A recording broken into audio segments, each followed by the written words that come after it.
Muchas gracias también por estar en el canal. Es un gusto, es un honor. Vamos a poder agradecerle con dos producciones súper importantes, las primeras, que yo digo que, wow, es genial.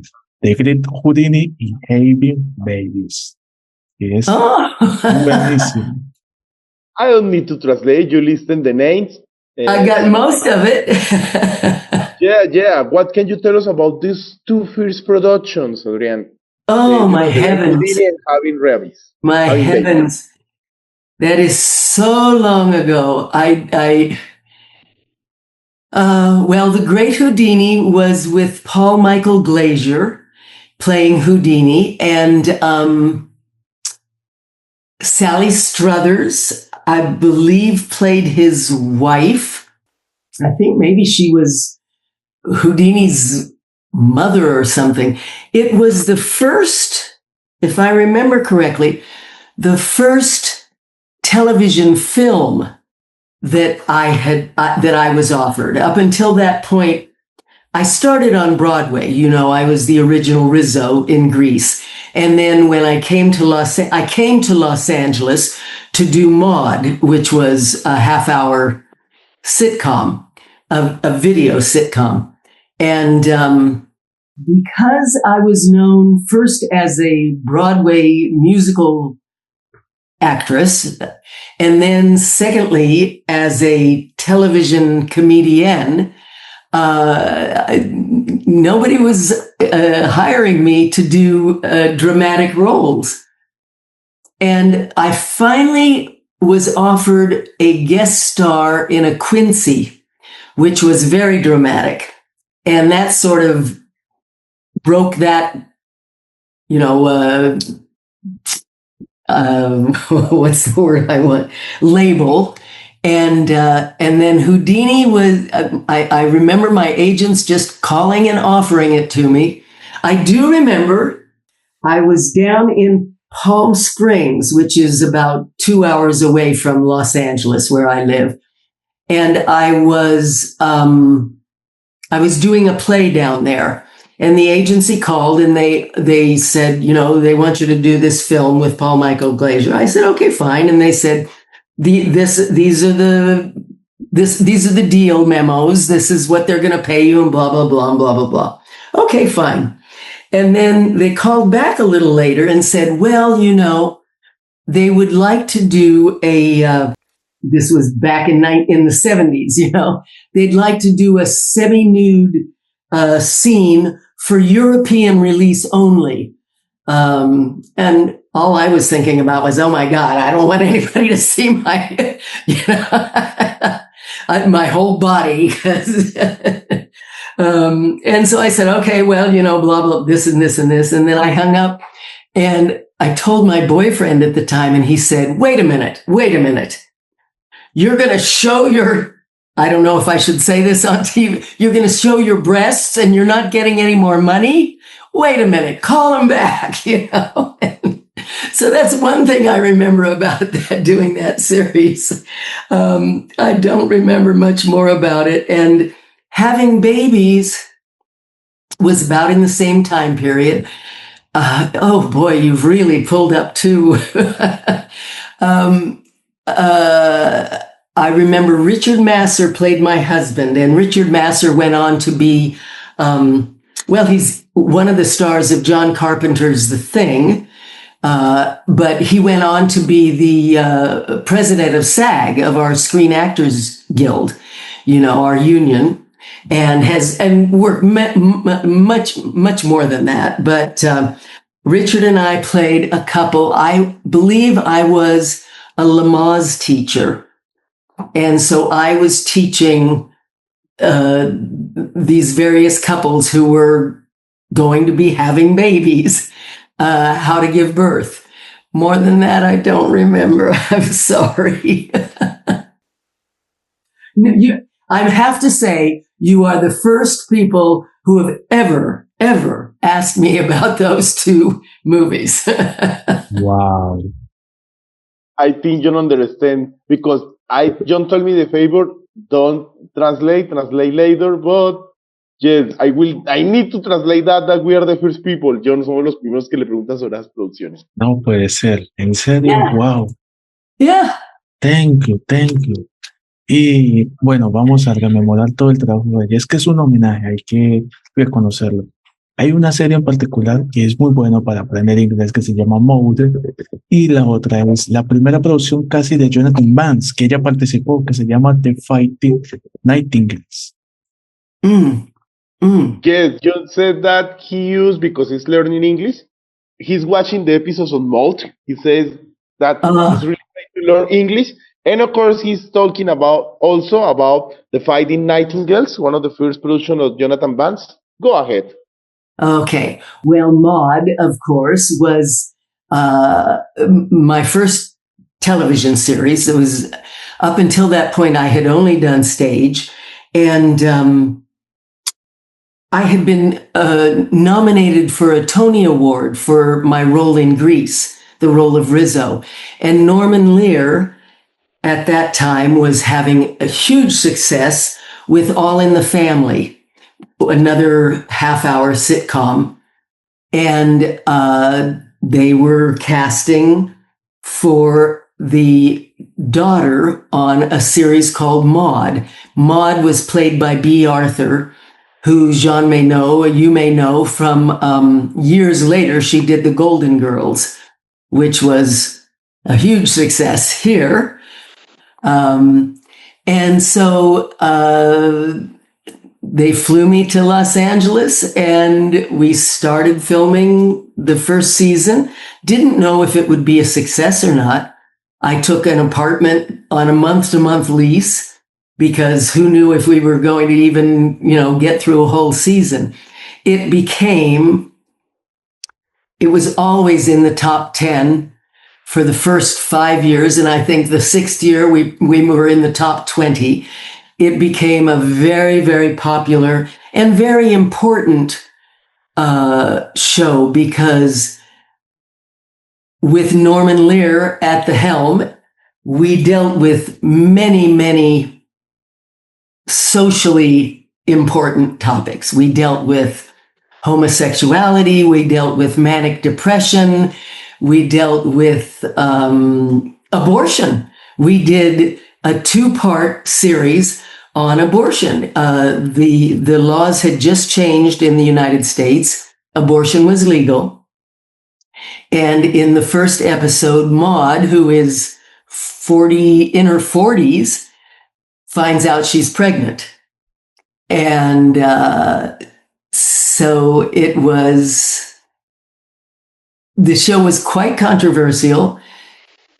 CBS told us that if it wasn't a success, if the show wasn't a success when it first aired, we would never film the second part of the show, of the abortion episode. But it was a huge success. The show was a huge success. And so we went on and filmed the second part, which was dealing with her, being conflicted about whether she would terminate her pregnancy or not. It was so controversial that many, many stations in the United States refused to air it. But for me, being associated with that show was, it was the best because it was about something. And the show is still on the air. Unfortunately, a lot of our country has gone back in time, in terms of our growth and our freedoms. But that was Maude. Fighting Nightingales was a pilot that I was offered right after Maude went off the air. I don't even remember who wrote it. It was MASH was on the air at that time. I don't know if you know this, the half-hour sitcom MASH with Alan Alda, but it was about a hospital unit in the war, among the troops. And so they developed Fighting Nightingales to be about the nurses. I don't even remember which war we were fighting. It didn't go anywhere. We did the pilot, and that was the end of it. So that's all I can tell you about the Fighting Nightingales. It goes somewhere. We are talking right now in a show of a country that is not the US, so it goes somewhere in this show, and we can remember it now. Oh, Yeah. So everything is fine. Jhon, cuando quieras. Sí doy un detalle, eso te va a sorprender. Iba a estar la actriz de doblaje Rocío Garcel, a conocerla a ella porque es la que más ha doblado el trabajo de ella. Pero ella le envió un video más adelante para que lo vea a Adrienne, saludándola. Entonces, eso es algo que sí le quiero mencionar porque Rocío Garcel ha doblado a Adrienne en Los Castores Cascarrabias, Escape Nueva York. Imagínate, La Isla de la Fantasía, No Place Like, No Friend, No Home, De Vuelta al Colegio y Blood Driver. Son como 5 o 6 producciones. Entonces, ¿cómo es de pronto que su trabajo también se ha visto en Latinoamérica? Porque mire, te ha doblado a Rocío García, que mire el trabajo de ella. I was talking with Jhon because Jhon said that he wanted to invite to this interview the official voice of you in Latin America. It's crazy because she has dubbed you many productions. Jhon mentioned it yes. So how do you feel when your work gets translated to another language that people, because you know that is really, you are one of the most recognizable voices in showbiz, and you know that the dubbing industry in Latin America now is huge. Women are doing it, the thing. So had you heard of the dubbing that they do you in another language? How do you feel that you got like official dubbers? This is the first I've ever heard of it or even thought about the fact that I was being dubbed in other languages. I just did my own dubbing for a Swedish film that is showing here in the States, where I was dubbing was it Swedish or Danish? I was dubbing she was a Scandinavian actress, and it was a very bizarre experience because her dialect, her speech patterns were so much different than English, because the languages, and it was really fascinating to try and do it, but it never even crossed my mind that there was somebody dubbing me somewhere. I think that's great. I think the show in English is The Angry Beavers. In Latin America is Los Castores Cascarrabias, and yes, because Jhon was mentioning every one of the projects that she has dubbed you in Latino, so I feel great because, of course, we don't know them like Angry Beavers, but Los Castores Cascarrabias. I hope Jhon sent you the video to her because I loved how Jhon showcased the world of the dub artists. I mean, and yes, that was beautiful. Jhon, let me ask Jhon. Yes. But I can't do it in Spanish. I mean, I'm better in French or Japanese. Let's see. Has he seen Catwoman, Batman, the animated series, where I play Catwoman? And I wonder, because The Angry Beavers was just a 1 episode on a cartoon series, if I remember correctly. I don't know if I did any more than 1 episode. But in the 90s, they did a cartoon series based on Batman called Batman the Animated Series, and I was Catwoman throughout the entire series. I wonder, have they dubbed that? I will ask you what was the actress, but of course, and you are very humble. It's not just a series, the best animated series of Batman ever, and you, of course, and no, Catwoman here is Gatúbela, but I will ask, Jhon, obviamente te pregunta Adrián, si tú has visto la serie animada de Batman y que quién fue la persona que hizo el doblaje de ella en Gatúbela. Yo le dije que no era solo una serie, era la mejor serie animada que existe de Batman. And he asked me the favor to do a question. I don't got question, but I will do it now because it is crazy.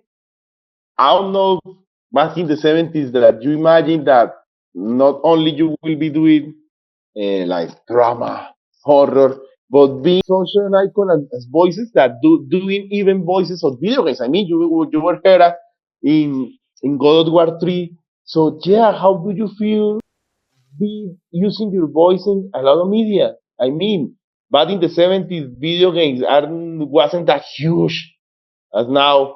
So how do you feel working in every media possible? Theater, video games, movies. I love them all. I really do love them all. I enjoy doing animation and video games in part because I don't have to get dressed up. I don't have to put on makeup. What I'm doing when I'm not acting is I do what they call video captioning for the blind, for the visually impaired, so that I am like the narrator of a TV series or a movie, and I am describing what's going on screen in between the dialogue. You know, someone who is visually impaired, they hear the actors speaking, but they don't know what's going on in between the dialogue. And so I do that. I've been doing that for 11 years now. Whenever I'm not acting, and a lot of television series, a lot of movies, and I really enjoy it. In part because I see things that I probably would never watch on my own, but it's and it is different from doing animation or doing video games.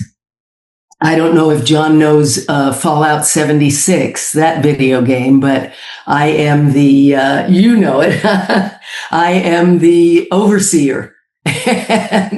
And so I sort of take a little pride in that because most people don't know who does the voices, and when I come across somebody who looks like a gamer, but who are at, maybe if I'm signing autographs or something and they've come to me for, some other autograph for a film, but I will often say, do you play video games? Do you play Fallout 76? I'm the overseer. Oh my gosh, you're the overseer.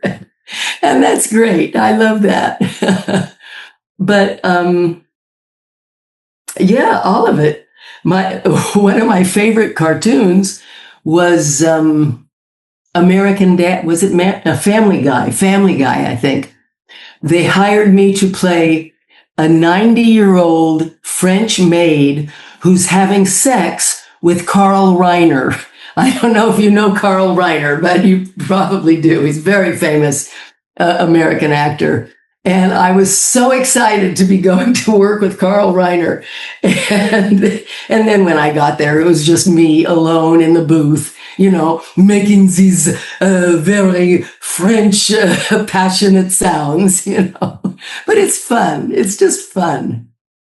As you can see, I'm a pro gamer, and I love. Are you? One of the yeah. I even got a tattoo of a video game. Not follow Mega Man, but of course I know that they don't follow, and it's crazy because it's how the audience changes. I mean, yeah, the horror fans are really happy, the television fans, but the video games fans are another thing. I mean, They are, and it's really coming into its own now, where now they know the voice actors and everything. I did 2 God of Wars. I did Halo 4. I did one of the Spider-Man thing. A lot of times we don't know name the game will be released under.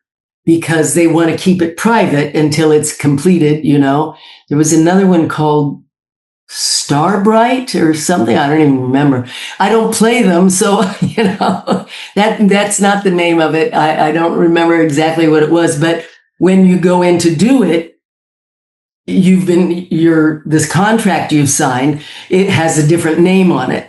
So it's not until the game is completely finished and it's been released that you find, oh, that's what I was doing, you know. I can't remember all the others. Oh, Mad Max. I was Pink Eye in Mad Max. I do remember that. Yeah. Anyway. Claro que sí, le tengo la sorpresa de la vida. Rocío Garcel acaba de enviar el video, pero antes le quiero enfatizar, el doblaje de Gotham Girls es venezolano, entonces puede ser que Gatúbela la haya sido interpretada por otra actriz, entonces desconozco el tema de la actriz, pero sí sé que está doblada en Venezuela, entonces es un dato súper importante. Sube el video, le voy a decir que le hago la antesala que lo va a subir. Voy a compartir pantalla. Jhon will share the screen because now finally, and I'm happy, we'll show you a bit high of the official Adrienne Barbeau voice in Latin America, Rocío Garcel. Okay. Hello, my friend Adrienne Barbeau. I am Rocío Garcel from Mexico City. I am an actress 65 years ago. I'm a director, dubbing actress, singer, and many, many things more. And it's a really, really big pleasure to be your voice in Spanish in some pictures like Fantasy Island, Escape from New York, and many more. And it's an honor to meet you in this video. And I hope that someday, if you come to Mexico, we can meet and say hello. And I send you all my love. Bye-bye, Adrienne. Love you. Muchas gracias. Muchas gracias. Espero que en el futuro, in the future, we can meet and maybe she can direct me in something. It'd have to be something where I'm speaking English, probably. Bueno, sobre otra que si es buena, se la llama Sylvie Gris. Y por favor, Chris Show. No le pregunto sobre The Fog porque siempre lo preguntan, pero es que uno es fanboy de su trabajo. But you can tell us something about Seal Degrees and Creepshow, please. I can tell you about Creepshow. I don't remember Silk Degrees at all. I don't know if was I acting in it or was it just my voice? Did I dub someone else's I don't remember that film at all. And you tell me that he asked you about it because we know, and he can ask you about all the movies that other people ask you. That's fun. Wow. But I want to ask you something. Of all the movies that you did that now are become cult classics in every genre, I mean, horror, drama, I mean, Argo, an Oscar winner. What do you feel like, wow, I am happy to be part of the history of cinema, of television? I don't know, because with the series of Batman, I mean, that's historical. It's the best animated series from the 90s, the best one. I am very fortunate to have been involved with those films like The Fog or Creepshow or Swamp Thing or Escape from New York that have, you know, watched and loved now as they were when we made them in the early 80s. None of us ever anticipated that, you know, in 2025, people would be coming up and saying, oh, I watch The Fog once a month, or I watch, you know, Creepshow every Halloween, or I love it. And little people, I'm starting work on a film next week, and the little girl who's playing my granddaughter is 6 years old. She's already seen The Fog and Creepshow and loves them. It's like, oh my gosh. So very, very fortunate to have that in my repertoire. Very fortunate to be with Maud, have done Maud, and to have done Grease. I mean, my God, Grease was, we were the original cast of Grease, and here it is 52 years later, and it's still done somewhere every day of the year. It is crazy because I know that you did was the play, not the movie, but the impact of Greece is that huge that here in Colombia they show it. I mean, I live in a small city. The theater was totally full. All the people sang the songs, and people that don't even understand English, like my fathers, they know all the songs. Wow. How Yeah. Yes? How do you? I want to ask you because I love when, and we are lucky because you are like the third person that have worked on theater. I mean, we got the amazing Tonya Firkins here. How do you feel? Because we know that Broadway is another world. It's so strange for us people in Colombia that we don't got a lot of musicals. Some musicals like Missy. How do you feel about the transcendence? I mean, uh, people who knows that you were part of Greece. I need to ask you, how do you feel? Because we still singing the songs even without knowing the language. I want to ask you, when no, no, no, when a person about on Japan, Colombia, oh my Lord, Greece, how do you feel? It's sort of hard to connect to it, but in 2022, which was the 50th anniversary of Grease, I co-wrote and edited a collection of stories from all the actors who were in the original Broadway show, in the National Company, in the none of the, John Travolta and Jeff Conaway went on to do the movie, but they're both in the book. We collected stories from all of the actors about their auditions, about getting hired, about, rehearsals, about romances that took place backstage, about things that happened on stage, and it's a really fun book to read if you are a Grease aficionado, if you care about Grease. But I'm very proud of it, certainly, and it's what gave me the rest of my career. If I hadn't done that role, Norman Lear wouldn't have seen me. He wouldn't have hired me for Maud. Maud wouldn't have led to everything else. And so and the original cast are still my closest friends. My closest friends. It's a friendship that started in 1972, January 4th, 1972, when we all met.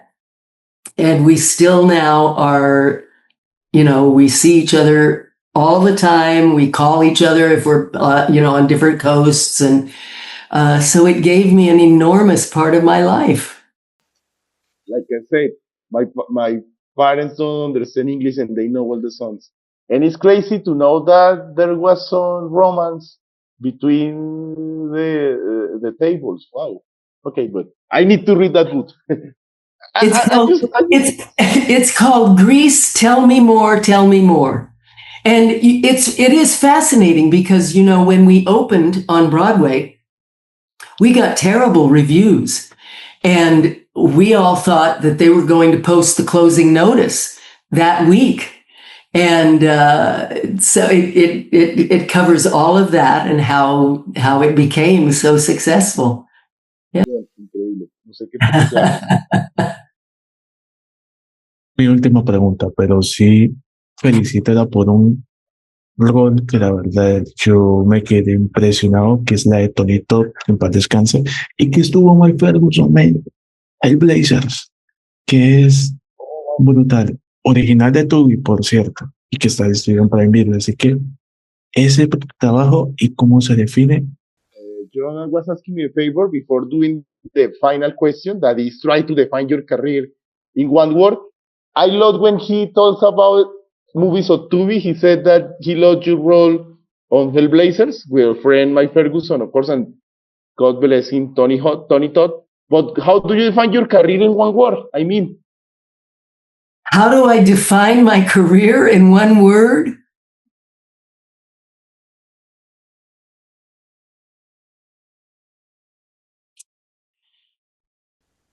I don't know that I can do that.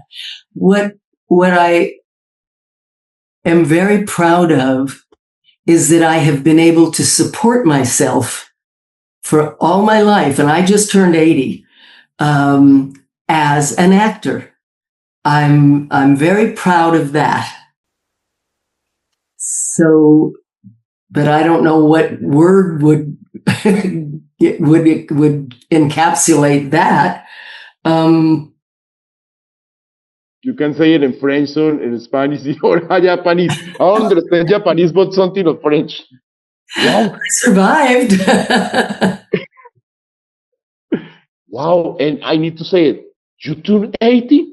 I did. And I haven't had any work done. You tell your young women out there, don't mess with your face.